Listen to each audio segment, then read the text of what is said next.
Yo, what is going on, everybody? It's your boy Unchosen, and here today we are going for a 7 Days to Die for Beginners route, just to help you guys, if you're struggling in the early game, need a little bit of tips to figure out how to really, quote-unquote, optimize the early game, so that way your first 7 days aren't as much of a struggle. I got you. First thing we're going to do, get this intro quest done out of the way. Get your stone axe, the wood club, the bow, etc. It's easy, it's a good... You'll spend the first, 5 minutes, maybe, if that, doing this quest, or this quest line here, just to get them done.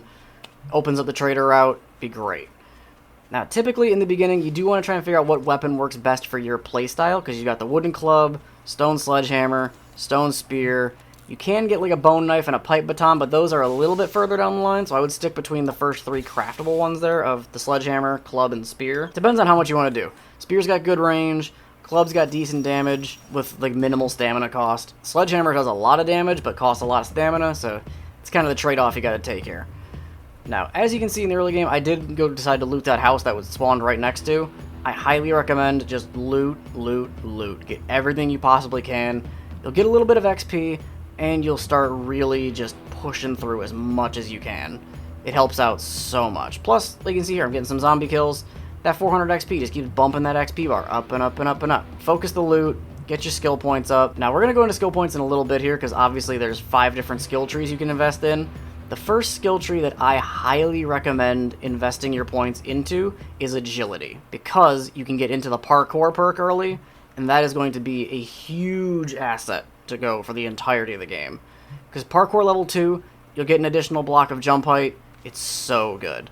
But unfortunately, you have to get agility to level 4 to get level 2. So I would just recommend put those 3 points into agility to get it up to level 4, put a point into parkour 1, and run it. Now, obviously, as you can see here, we're doing a lot of looting. Just like I said, scoop everything. You're going to go to the trader anyway. Sell it. Just get, if you got excess, just dump it on them. Get the cash. Now, as you can see there, we did pick up a book there, the Fireman's Almanac. It's not the best of books, because it's only 10% more damage to coal and burnt wood. Helpful if you go to the burned forest, but not so much in this early phase here. And as you can see here, we are checking apart this tree stump. If you do see these, take them apart, break them down. You can get a chance to get a jar of honey out of them, and it'll cure 5% of your infection, which just takes a flat 5% out, and if you're under 5%, it just completely wipes out the infection, which is always nice. Now here we're coming up on Trader Rect, who, he's going to call you some obscenities. You got to get used to it. He's an old man. But he will give you a stone shovel when you first talk to him, and you'll get the Intro to Buried Supplies quest. These quests aren't too difficult, but the only issue also comes down to the shovel is going to tear apart your stamina, so it's going to take it quite a bit in the early game if you don't invest in the mining perks. So just bear that in mind. I would personally avoid doing the buried supplies. It's just because this one is the intro job. You have to do it. So I would just, bite the bullet, do this one, get it out of the way. You'll probably spend, just as long doing this one quest as you did doing the entirety of the intro quest. But they'll get easier as you go along. And as you can also tell, the top layer, the very top layer has 50 extra hit points compared to the lower layers. As you can see, I was breaking apart at 250. Lower one has 200. If you're looking to mine clay in the future, try to stay to that, as soon as you get past the top layer, stick to that lower layer. You yield the same amount of clay between the both layers, but you'll end up getting more clay sticking to the lower layer, just because it has that little bit less of hit points to work with.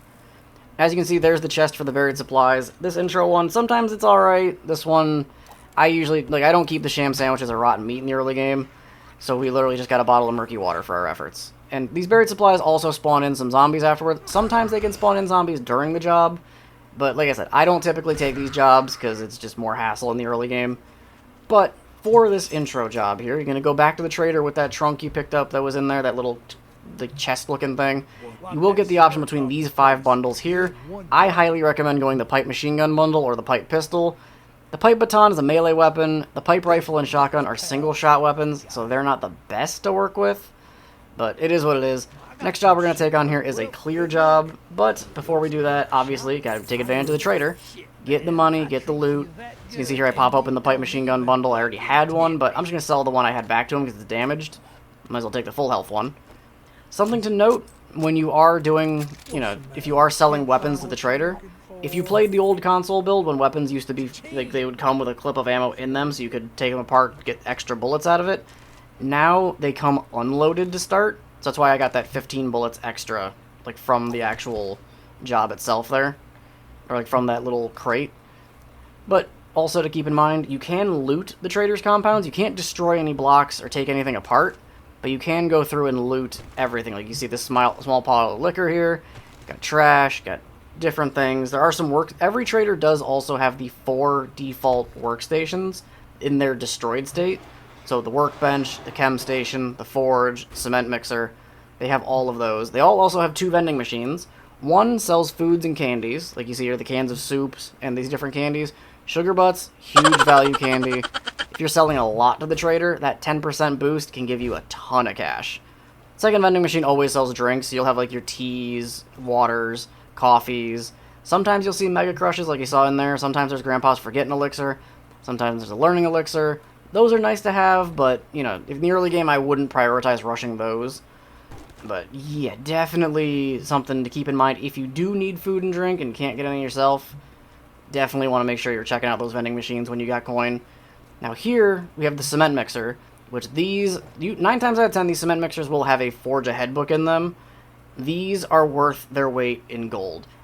One piece of advice, if you're going to read the Forge Aheads, stop reading them once they get to level 15.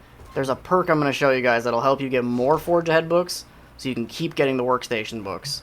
It is so handy to have, and you will probably have the workbench, or like the workstation books done, I would assume probably by day 21 if you're regularly looting, but you can absolutely pop off and get just so much out of it. It's worth it. But yeah, definitely make sure jobs, loot the trader stations here, and just go. The job count you get in a day, you're only allowed to do 4 jobs at most completed. So that's like getting the rewards for the jobs in a day. But here we are now at the clear quest, which one thing to note with these jobs is you can actually technically double loot the POI if you want to. You could literally tear the building down all the way to dirt. Everything will rebuild. Like as you can see now, the vehicle has changed. We had a van there before, now it's a pickup truck.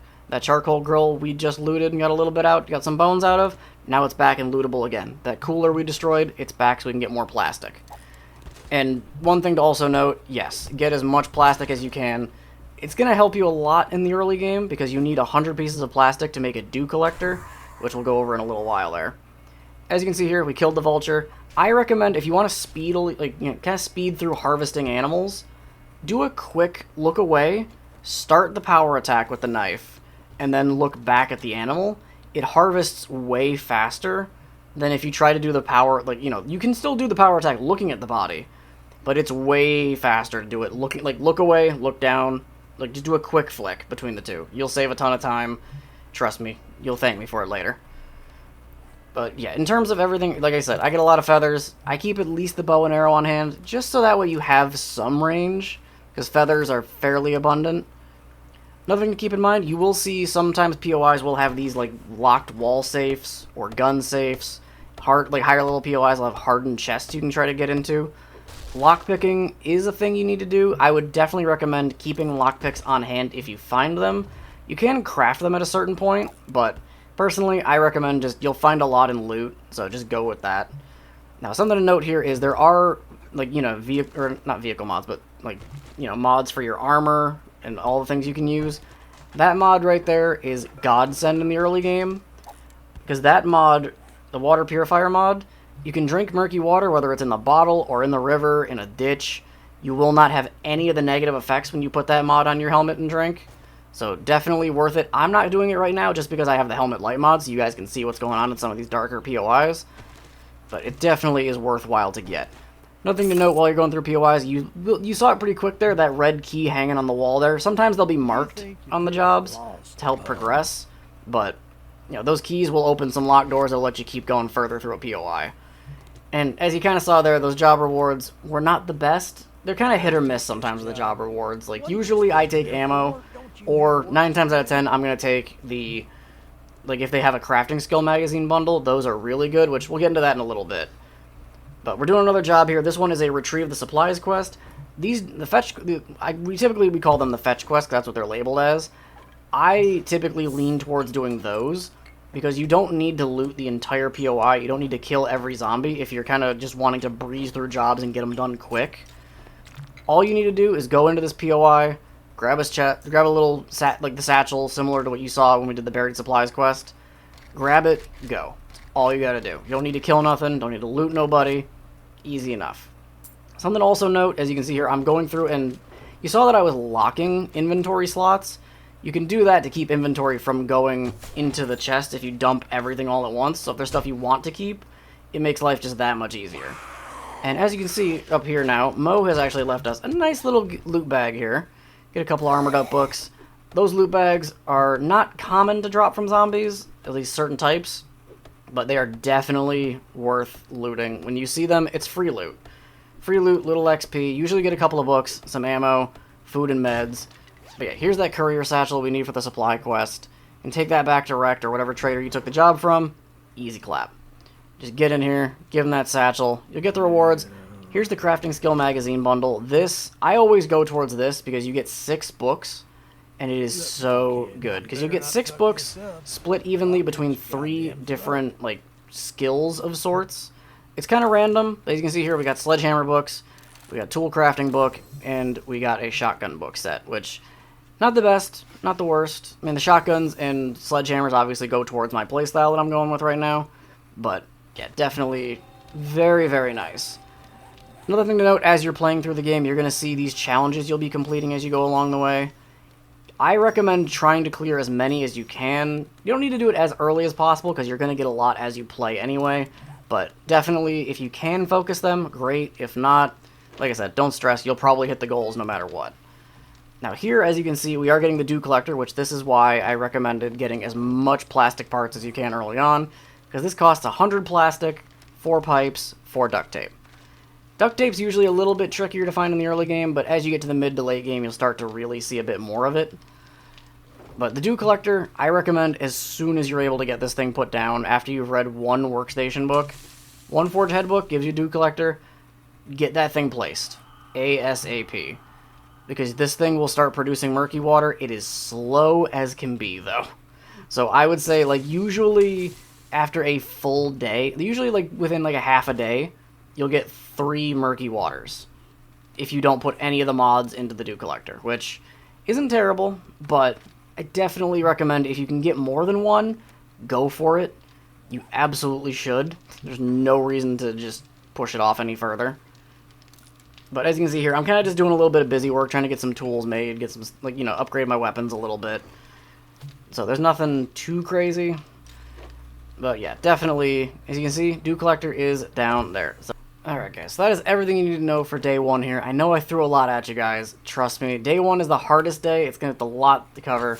So hopefully you guys were able to take something away from all of this, because there's a lot to worry about. Each day is going to get a little bit shorter, because obviously we've got a little bit less we're going to have to worry about going into.